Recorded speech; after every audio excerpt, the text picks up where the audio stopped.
This is NASA TV.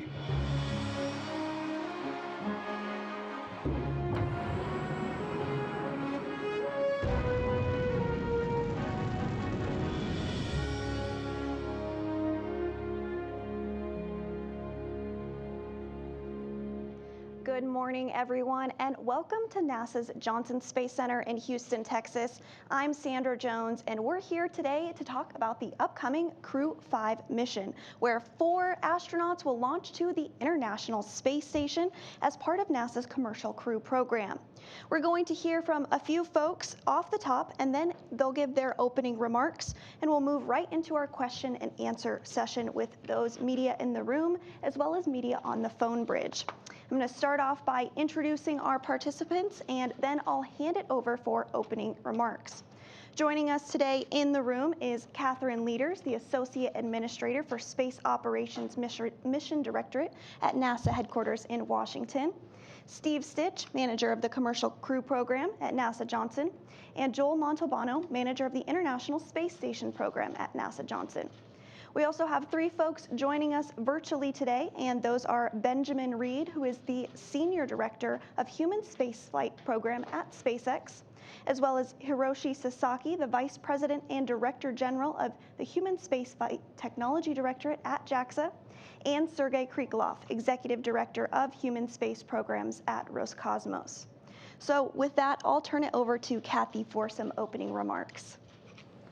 Well, I always know when I'm sitting here with Joel and Steve, we're getting ready to fly people, and so super, super exciting time in human spaceflight right now. But first of all, I wanted to also talk about the fact that, you know, we always talk about spaceflight being a team sport, and this news conference is going to exemplify that, how it is a team sport. First in August, just to underscore that, we have multiple exciting activities going on. First of all, today we have a NASA payload flying, ShadowCam, flying on the Korean Pathfinder lunar orbiter. Very exciting mission for us with a new partner that we have. And then coming up is on the Russian EVA on August 17th, followed by SpaceX 25, our cargo mission coming back on the 18th, just packed full of the science and payloads and an EVA suit that we're bringing down to be able to assess the EVAs and get ready to go do our EVAs again. So very, very, very exciting time. And as you guys know, we got a big event coming up at the end of the month with rollout of Artemis 1 mission and then launch of that mission on the 29th of August. Very, very exciting time. And then I haven't even gotten into the ISS events coming up. So in September, we're heading into our campaign of our first round of integrated crew missions with the new SpaceX vehicle. And so we're very, very happy that we have Frank Rubio flying up on the Soyuz on September 21st. And then we have this multinational crew going up with Nicole Mann being a female commander, leading Josh Koichi from our JAXA colleagues, one of our JAXA crew members, and then obviously Anna, who we're very proud to have flying on our missions. So this is again a sign of our international collaboration and us working together as a team to go conduct our missions. So let me just finish off by once again talking about this is when we're exemplifying how we continue to lead and partner in human spaceflight and across the missions going forward. And with that, I'm going to introduce Steve Stitch, who is our Commercial Crew Program Manager. Thanks, Kathy. It's certainly an honor to be here today, and coming off of a busy spring, it's another exciting time getting ready for our 5th crew rotation flight and our 4th crew handover coming up in a short few weeks. You know, our team is dedicated to every flight, making them as safe as possible and continuing to dive into problems. Right now, we're targeting a launch no earlier than the 29th of September. I suspect we'll adjust that date a little bit as we get in a little closer due to the proximity to the Soyuz operations. We understand how important that operation is. Most of the hardware for the flight is already down in Florida. There is one component that we still have to deliver, SpaceX needs to deliver down to the Cape, and that's the booster, the first stage booster. It is at McGregor, Texas, and it's actually going to go through a hot fire test and a proof pressure test here later this week in preparation for shipment to the launch site in a little around a month from now. Of course, that booster had a little bit of damage during shipping. We worked through that and repaired a few components. The NASA and SpaceX team worked seamlessly to remove and replace the inner stage and a few other components on that vehicle and get those tested and ready to go fly. The Dragon spacecraft, we're going to refly Endurance, which was the Crew-5 spacecraft, and that is in Dragonland and going through processing.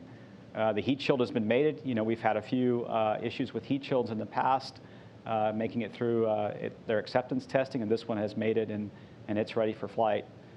The Dragon spacecraft, probably the biggest new thing on this flight is the forward thrusters that we use for the big maneuvers. We're going to reuse all those for the first time as we embark upon more reused components for both Dragon and F9. We are super excited to be here in Commercial Crew. We're excited to fly Anna for the first time. It's very exciting to fly a Russian cosmonaut, and we're looking forward to that and looking forward to a great flight when we get to that point. And I'll turn it over to Joel Montalbano. Hey, thank you, Steve. And again, welcome to the Crew-5 pre-launch press brief.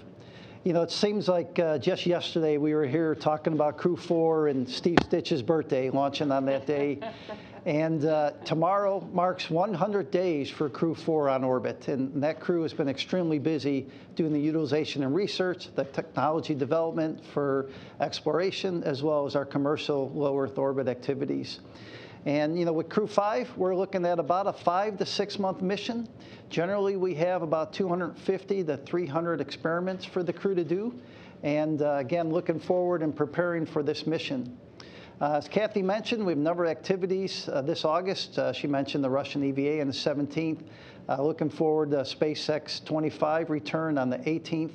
And then, as many of you are well aware, just a few weeks ago, we were in Moscow and signed the Integrated Crew Agreement. And so that Integrated Crew Agreement provides for a Soyuz and SpaceX mission, one a year in 22, 23, and 24. So we're excited to look forward to this September, as Kathy mentioned, with Frank Rubio on Soyuz on September 21st. And then that Soyuz will return on the 29th. And as Steve mentioned, we'll be looking to launch the Crew-5 after that.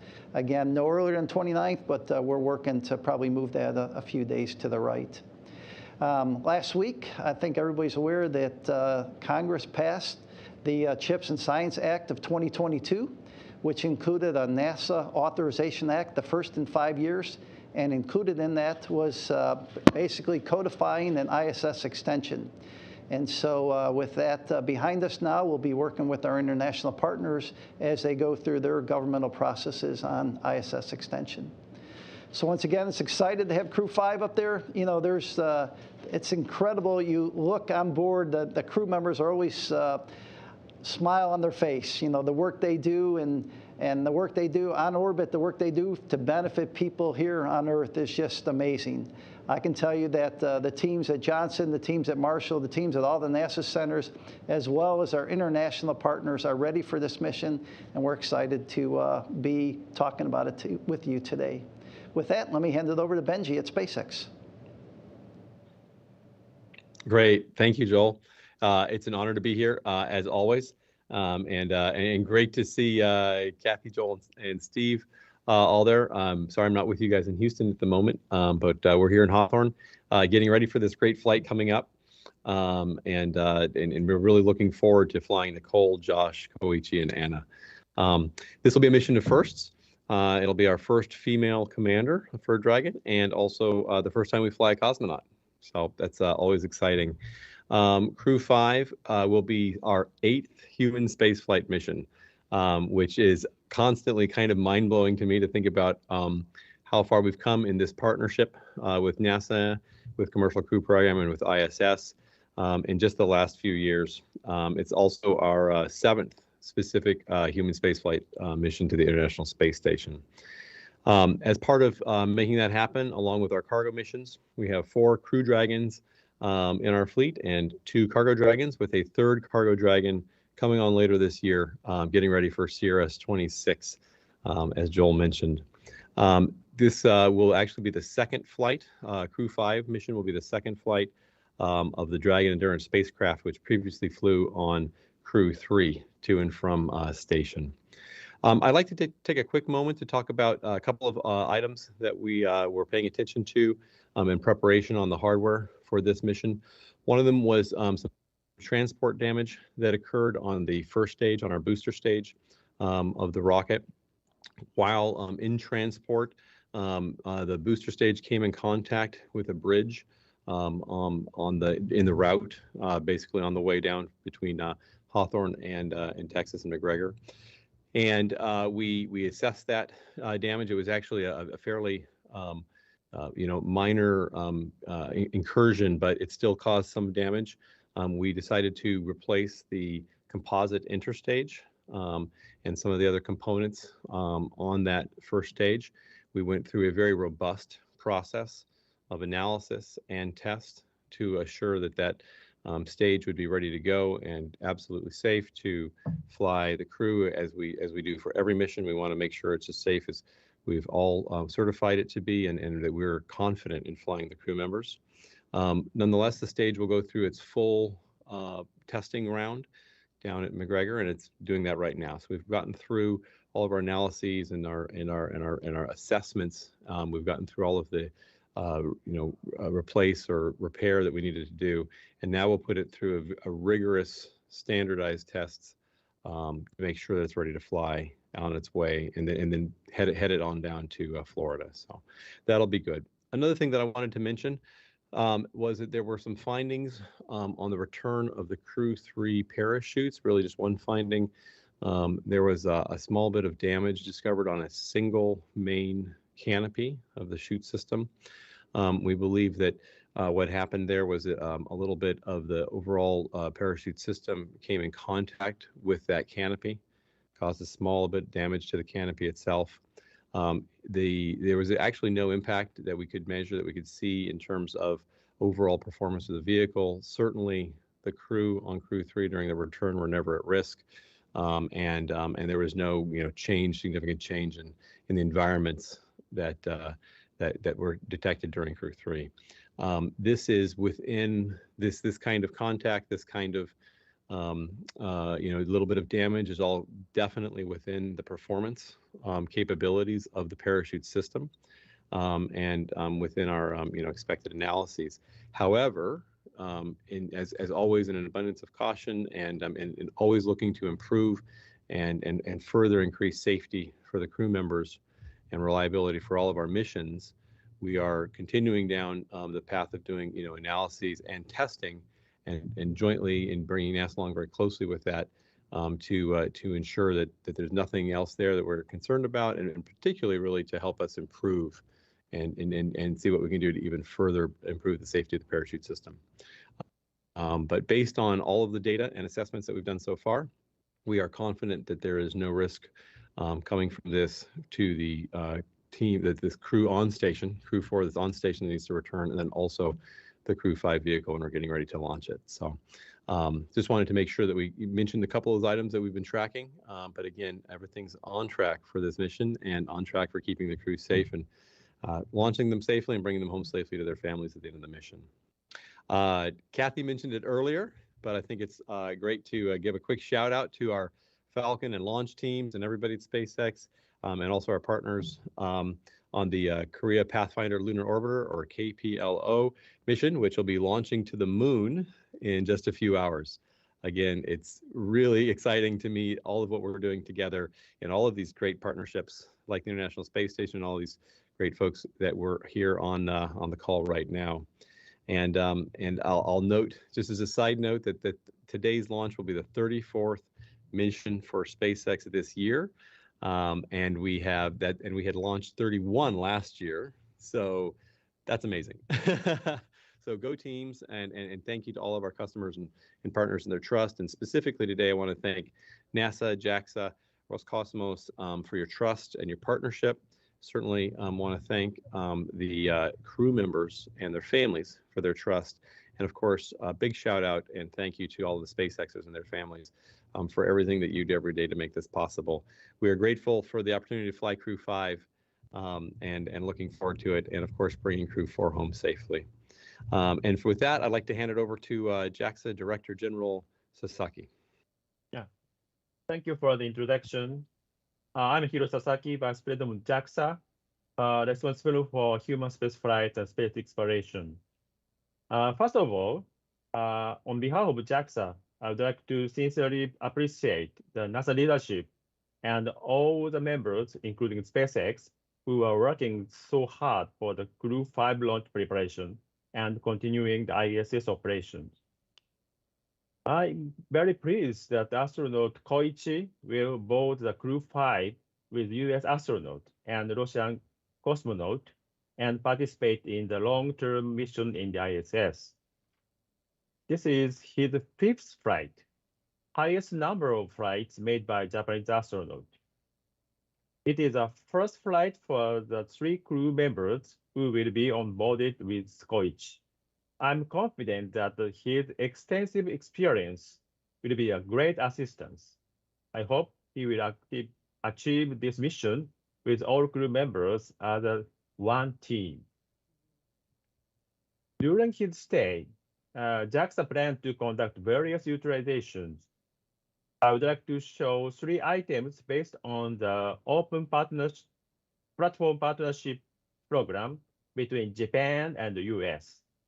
First, material property measurement using the electrostatic levitation furnace for better glass manufacture.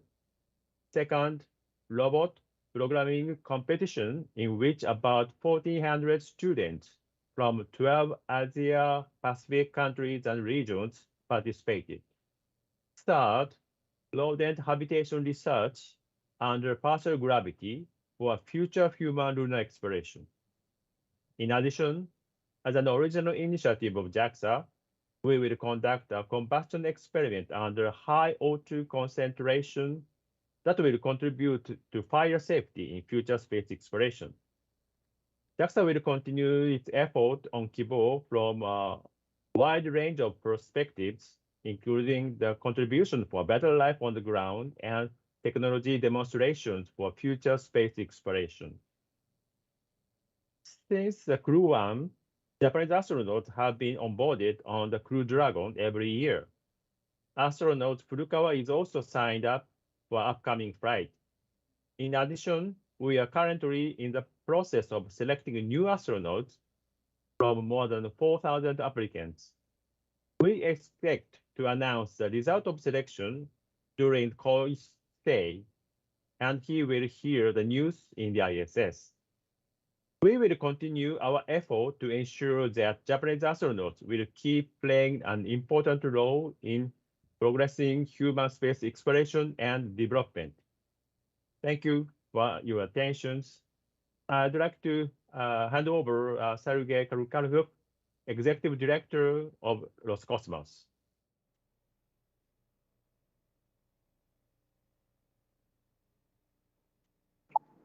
Добрый день, уважаемые коллеги. Dear Мне colleagues, очень hello. приятно видеть I am как happy знакомые, давно, много лет уже to знакомые see лица, так faces и that новые лица, I которые, have known for many years, с которыми мы as well as встречаемся на new этой конференции. faces that I'm only getting to see at this conference for the first time. Последовательно идет, да? Я хотел бы, может быть, немножко I would пояснить like причину вот этих, как мы называем, перекрестные полеты или совместные explain интегрированные экипажи. why the need for Об этой программе мы говорили уже много cross лет. flights where Совсем недавно, наконец, partner было подписано astronauts соглашение, flying благодаря которому on other partners' наши vehicles. члены экипажа могут летать на Recently, кораблях друг an друга. agreement was signed to this effect, to enable astronauts and cosmonauts fly on partner vehicles.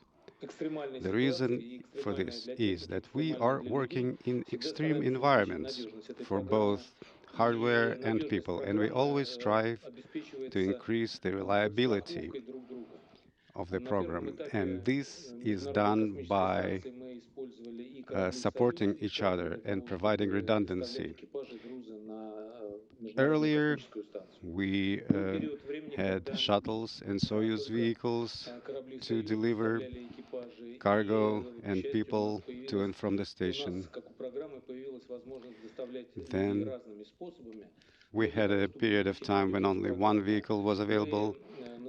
Now we have more vehicles available for delivery of cargo vehicles, and with that we would like to move on to the arrangement where crew members from one partner can fly on vehicles of another partner, and this increases the sustainability and reliability of the program, because this ensures that both US and Russian segments will always have professional crew members available to fly and support the operation. As far as training is concerned, our crew members are still in the final stages of training. There will be several more events for integrated crews in Russia and in the US. And I am confident that this mission will open a new page for our cooperation, where our cooperation will be even more reliable. Thank you. And thanks to our briefers for those initial remarks. As a reminder, we'll be taking questions on the phone bridge as well as here in the room about the upcoming Crew-5 mission to the International Space Station. If you're on the phone, please press *1 to add your name to our queue and ask a question. Once your name is called, please state your name, affiliation, and to whom you'd like to direct your question. If you do find that your question about Crew-5 has already been answered, please press *2 to withdraw it. Let's start on our phone bridge with Marvin Marshall with Nighttime News Space Report. Hi, my name is Marvin Marshall from the Nighttime News Space Report. Thank you for having us today. So I guess my question goes out to Benji here. Now, for Crew-5 here, are there any upgrades? I know we talked about upgrades on the Falcon 9. Now, what are some notable upgrades that we can talk about that you guys have done here on that Crew-5 capsule since launching on Crew-3? Thank you. Thank you. That's a great question. One of the things that I love about this now being the 8th human space flight and the 7th to station is I feel like we're starting to kind of lock in a good configuration of the vehicle. But that said, we're constantly hungry and looking for everything we can do to make all vehicles and all operations safer, and taking all the lessons learned from each mission. So we do expect there to kind of be a constant flow of certain upgrades or changes or things that are coming out of lessons, and like I said, making things safer. In general, there's not a lot of major new upgrades though to the capsule for this mission. What I will say is that we have a couple of first-time reflight items. The forward bulkhead Draco engines. This will be the first time we refly those engines for a NASA mission. And I believe those previously flew on the Crew-3 mission before. And then also on the windows, our interior window panes, the pressure panes, these will be the first time that we refly those that particular item on any mission. So we're always looking for ways, again, to improve and update, but also to maximize reusability when it's safe and when it's the correct thing to do, because reusability long term ultimately improves reliability, because it allows us to learn as we fly again and again. That said, there are also new items on capsules, and so for this flight, this has a new heat shield, new pods and seats, and of course, for human space flight, we always fly new parachutes for NASA. Hopefully that answers your question. Great, thanks. Next up, we have a question in the room. Mark? Thank you, Mark Carreau for Aviation Week and Space Technology. I believe I'm addressing my question to Joel. If you get the Morris Moore spacesuit back and can address any concerns, and we're able to begin, scheduled spacewalks, what sort of activities kind of come first or with urgency? Is it working the solar arrays? Are there some other things in addition, or just some sense, and I don't know if you have a schedule or not, but sort of a bit of a timeline. Thank you. Good question. So our plan is to get the spacesuit home on SpaceX 25, like we said, coming home on the 18th. Our goal is to get to planned EVA capability such that we could do the spacewalks to support the 2 new solar arrays coming up on SpaceX 26 later this year. And so what we'll do is we'll bring that suit home. The team will need about 45 days or so to kind of take a look at the suit, do some of the analysis on the suit, take a look and make sure that what we're seeing is kind of doesn't give us any smoking guns of, we have some assumptions of what's causing the water. And then bringing the suit home will allow us to confirm that. But then the plan is to go ahead and move into the solar arrays. So we'll have the first, we'll do about 3 EVAs. The second 2 will be to install the 2 solar arrays. The first EVA will be go out there and install some support structures for the next set of EVAs, not for these 2 solar arrays, but for the 3rd set of solar arrays. But that'll get us some practice, get out there, and then we'll go ahead and install the 2 arrays that are brought up on SpaceX 26. Great. We'll take another question from our phone bridge. We have Elizabeth Howell with space.com. Hello, everyone. Thanks for your time. This will be for 3 people, person from NASA and also the representatives from JAXA and Roscosmos. Could you give us the latest about the Russian changes and the participation in the space station and how the agency partners will be managing the transition? Thank you. Well, let me start. We had a very good multilateral control board. It's where all the partnerships get together and talk about their current plans. And we had it last Friday, and each of the partners went through and talked about where they are from their working through their final approvals. Joel obviously, gave a summary in his opening remarks on where we are from our perspective. We're getting legislation through the Congress that affirms and gives us direction to continue the space station through 2030, and obviously still needs to get final buy-off from the president. But all of the other governments are also working through their plans and incrementally looking at support. So I would say it was very helpful to hear where everybody was from their progress. I think all of us are looking at the planning, laying in the next steps for getting approval. Obviously, in some cases, there's multiple steps, just like for us as we're working legislation. We've got to wait and see kind of what the government desires each of us to do. So I think to be fair, they're still in their process of getting approval, and the goal would be to talk about their progress at our next MCB, which will be planned in the next 6-7 months. Okay. I also joined the MCB, and JAXA now continue to work closely with international partners to ensure the stable ISS operations. And for the ISS extensions, JAXA conducting the assessment of the technically, and we don't have any issues of the ISS extension. So we want to continue the supporting the ISS program with the international partners. That's all.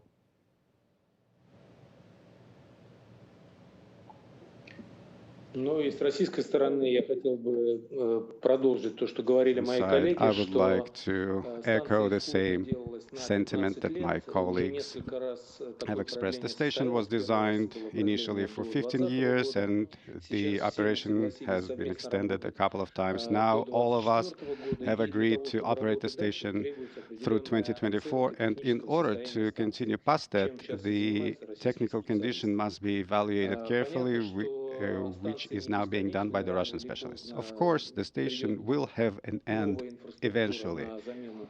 New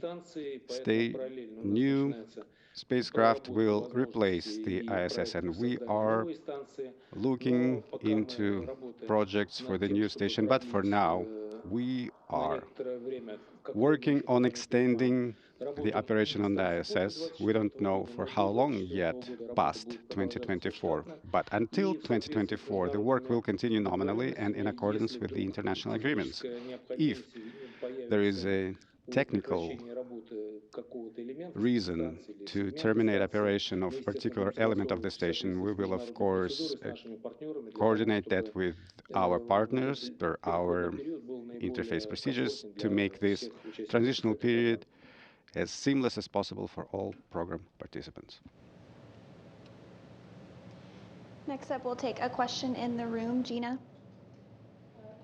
ABC News. Steve, what does planning look like for the other vehicle you hope to launch this year, Starliner? Yeah, I'll talk a little bit about Starliner. Thanks for the question. You know, we're still in the middle of reviewing the data from that flight and from the OFT-2 flight. That should wrap up here in the next few weeks, and then we'll look forward to what's the next step relative to baselining a launch date for that. I suspect we'll move into next year a little bit in the next few weeks. The vehicle's coming along well. That crew module for the CFT vehicle is being processed at the Crew and Cargo Processing Facility. The parachutes are actually installed for that vehicle already, and the interior work is progressing well. The crew's doing training already for that flight, and the service module's being built up in preparation for that flight. The flight software testing and finalization is underway. In fact, we just approved between the NASA and Boeing last week a few changes to the software coming out of the orbit flight test. So, you know, I think, you know, we'll baseline a date early next year in the next few weeks, and then we'll move on from there. Quite a bit of work still to go, I would say, but it's progressing well. The NASA and Boeing team is working extremely well together on that flight, and we're excited to get that first crewed flight operational very soon. So. And like we promised, we'll be doing an update, a focused update at the end of August, and plan on, just like we've done, just like today, we'll give you a status on kind of where the team is and getting ready for that mission too. Our next question comes from Marcia Dunn with the Associated Press. Oh, hi. Yes, my question is for Sergey. Assuming the International Space Station is still working well and everything is holding together, what is your best understanding of when Russia might pull out of the partnership? Would it be closer to 2024 or 2030? And for the NASA officials, I'm wondering how much additional stress resulted from last week's post-2024 announcement by the new space director of Russia, since it was coming on top of the continuing tensions with Russia over the war in Ukraine. Thank you.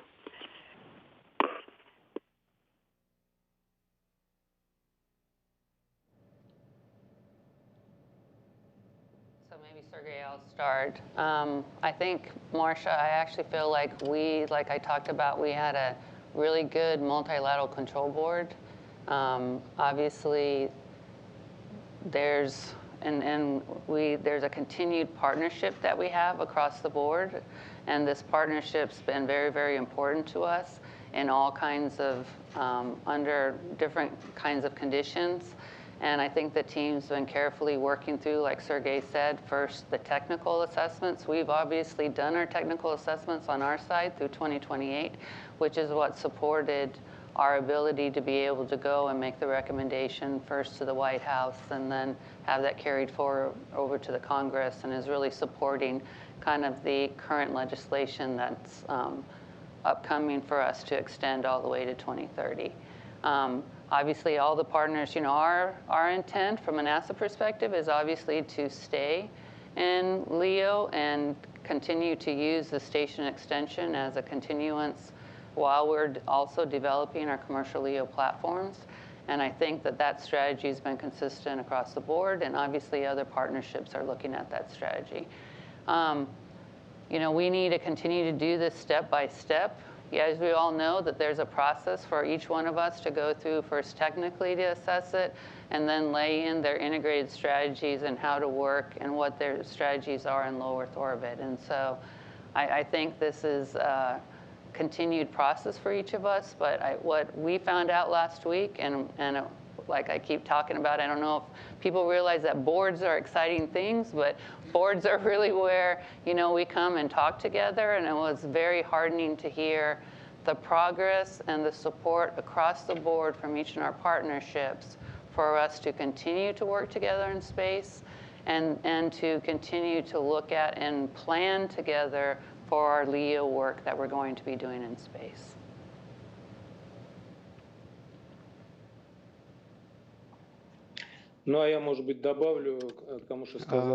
Perhaps I will add to Kathy's words.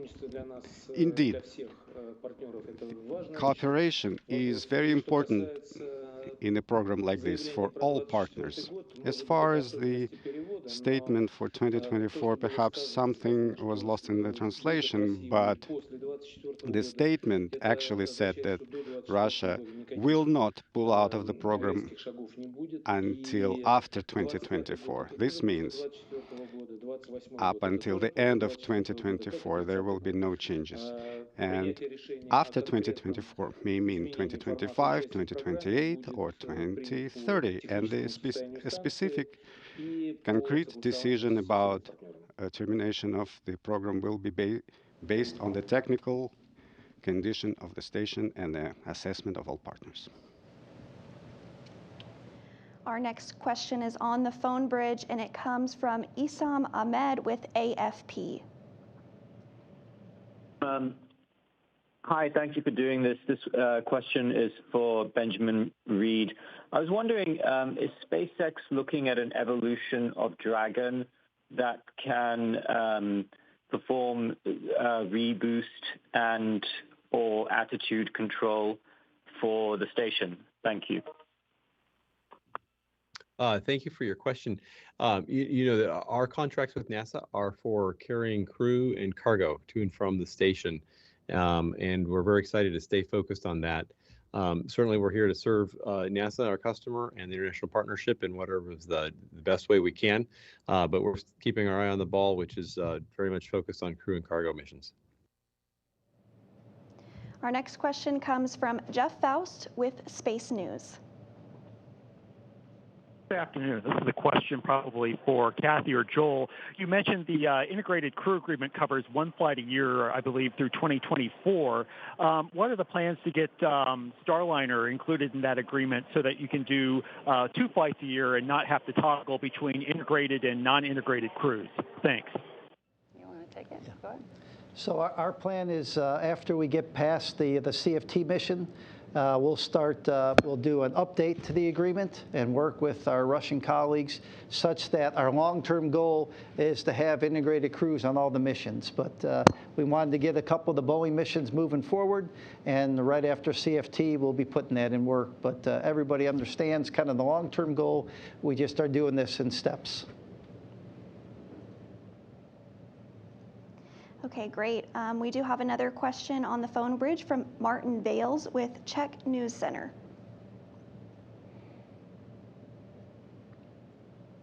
Hello. We can hear you, Marvin. This is Martin from the Czech Republic. I was wondering if at the board you mentioned, or another time, there will be a question for Ms. Luders and Mr. Krikalev. If you have discussed the event when Russian cosmonauts displayed the Donetsk and Luhansk flags, have the NASA and Roscosmos resolved this disagreement? Thank you.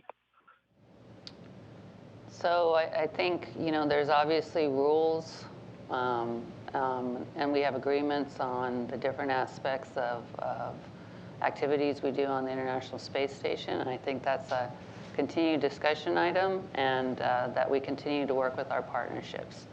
And I think, we have a partnership that we continue to strengthen and enjoy, and we're always looking forward on how we continue to enrich that partnership and continue to meet both of our objectives. And it looks like our last question on the phone bridge is from Marvin Marshall with Nighttime News Space Report. Hi, my name is Marvin Marshall from the Nighttime News Space Report. Thank you for taking another question here. My question goes out to JAXA here. Now, you had mentioned the Kibo Robotic Programming Challenge, the Kibo, I think it's RPC there. Can you talk a little bit more about that? Are we going to be performing another competition while Crew-5 is on station? Thank you.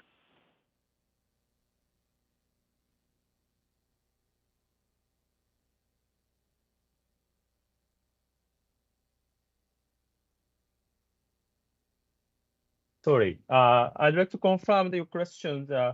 We plan to hold third competitions during the Wakata stage, Koichi stage. And what kind of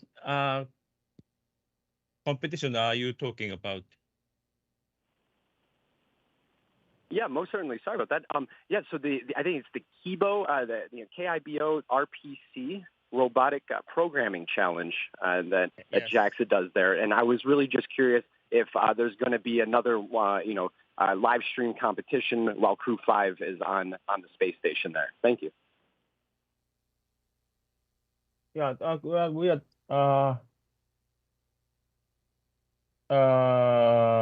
during the Kibo Programming Challenge. We plan to final round, maybe October and November timeframe. That's all from my explanations. Thank you for that. We do have another question in the room. Mark, do you have a question? Yes. Okay.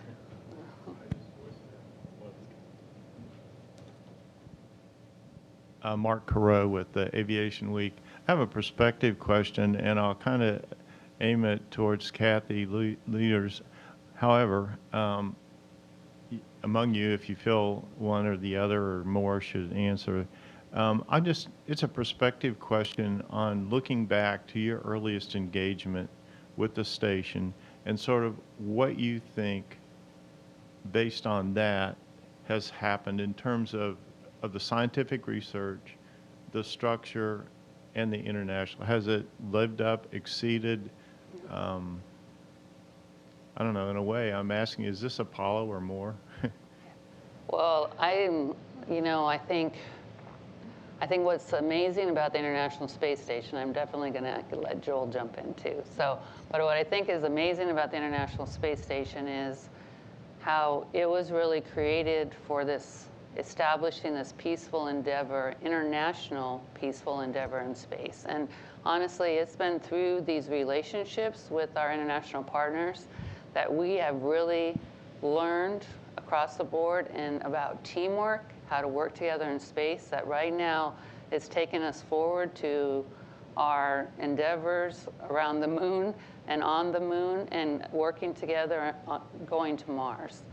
But what I also think is really amazing is that if we looked at how we're using space station today, and if I remember, I came into the space station program in 1999, we're doing things that we didn't even dream about doing in space station. We wouldn't have dreamed about commercial cargo vehicles. We wouldn't have dreamed about commercial crew vehicles. We wouldn't have dreamed about, other commercial laboratories on space. We wouldn't have dreamed about how, and I joke to Joel, I'm like, you're getting every ounce of value with new relationships, new partnerships with students, international partners, commercial partners, with our sister agencies. We are really fully utilizing this International Space Station now.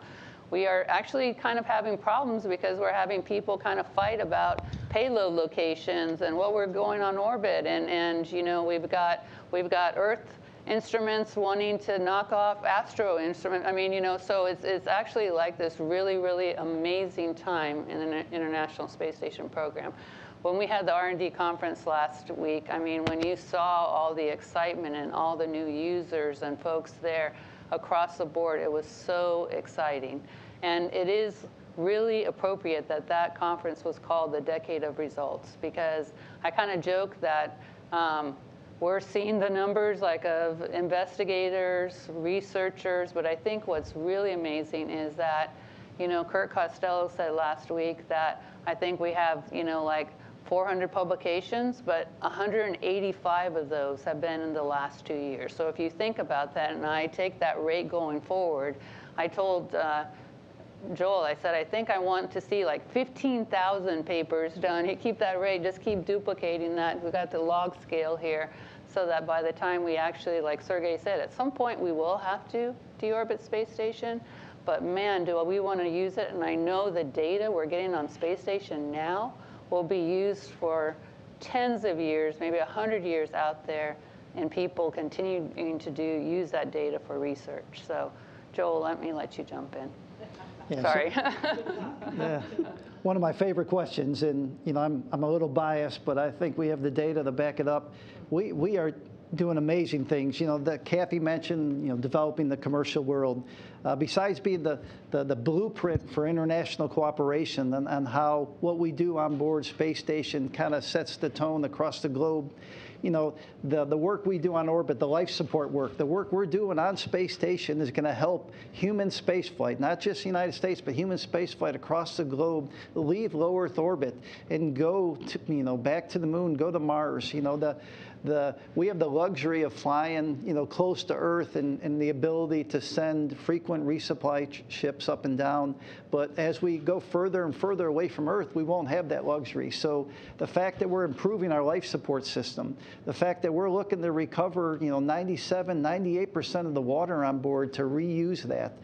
The work we do in our carbon dioxide removal system. We have a new carbon dioxide removal system, a number of little development test objectives that we're doing that's showing that we can have equipment that's smaller than what we launched on space station and be better on removing carbon dioxide.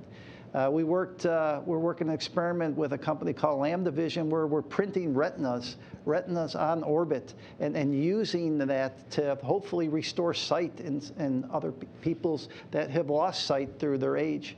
We have the NICER experiment on board that allows us to change how we do CT scans here on Earth. So just a number of examples, and it's just an awesome time to be working on the International Space Station. Thank you. I think I'll add one thing. I mean, I have a different perspective with a space shuttle background and also commercial crew, but I also see station as a great platform to learn about operations for exploration. If you just look at the 3 missions we flew, different kinds of missions, different vehicles this spring, that kind of cadence, some of the operations we're talking about for exploration requires this kind of cadence of missions in a rapid succession of flights. I think we're learning from that. I think the operations of station relative to exploration, lunar surface base that's formed for international partnership, the kind of things we're doing in low Earth orbit really do apply to how you would operate on the moon. I think the operations of this vehicle has been amazing. If you just think about the partnership operating with JAXA, Roscosmos, Canada, ESA, and NASA all together operating, and it really is a platform to learn of how we could do that in the future for Mars or the moon. I think that operational learning has been tremendous. I don't think we thought in the early instances of station much about how that would grow and learn, how we would learn over time. And so it's not just what Joel talked about with the technology, but we have done a lot of technology with laser comm and things like that. Station's a great platform for technology because you can fly something up, it has power, data, and return it to the ground, and then if it doesn't pan out, you can fly the next version of it. So that's sort of my perspective. Yeah, somebody the other day said, these missions on the moon are going to be really, really complicated. And I told them, and they said, we're really worried you're going to be able to get that done. I said, you should go live for like 1 week with Joel. I said, we've got the expertise here to do this.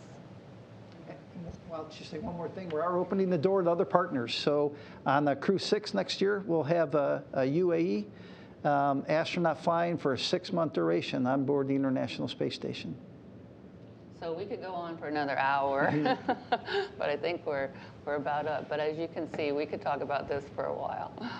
Yeah, thank you. Great question. You can see that their faces light up. They're really passionate about this, so thank you. It looks like we have had one more question added to the phone bridge, and it is from Jeff Faust with Space News. Hey, good afternoon. Quick question for Benji. There are some debris spotted in Australia that people have linked to the Crew-1 trunk section. I'm curious if you were able to confirm that's the case, and have you done any changes to the design or operations of the vehicle to prevent large pieces of it from surviving reentry? Thanks. Thanks, Jeff, for the question. Yeah, so we did get reports of debris from a Dragon trunk that had landed in the outback of Australia, and we actually have a team that's going there to check that out, and we've been working closely, of course, with the State Department and with FAA and with the Australian Space Agency. The important news is, of course, is that there was no injuries, no damage, and even and also importantly is this was all within the expected analyzed space of what can happen. So, as we know, when we as a space industry, we launch things and they come back in. You have an expected path of where things may come down, and this particular debris was within that analyzed space, and it's part of the process that we do with NASA, with FAA, internally, and we use models that are all jointly approved to predict and plan for these things. Nonetheless, just like we do for launches and any return, and as we do all the time, we look very closely at the data. We learn everything that we can, and we always look for ways that we can improve things. But again, this was within analyzed space, within expectation, and we're digging into it. Great, thank you for that. And thanks to all who submitted questions today. And thanks to our briefers for taking time out of their busy schedules to support today's briefing to discuss the upcoming Crew-5 mission to the International Space Station. We hope you'll stick around for our next briefing just a short time from now, where you'll have the chance to hear from the Crew-5 astronauts. That briefing will begin at 1 p.m. Central, 2 p.m. Eastern this afternoon. Thanks again for joining us. That will wrap up today's briefing.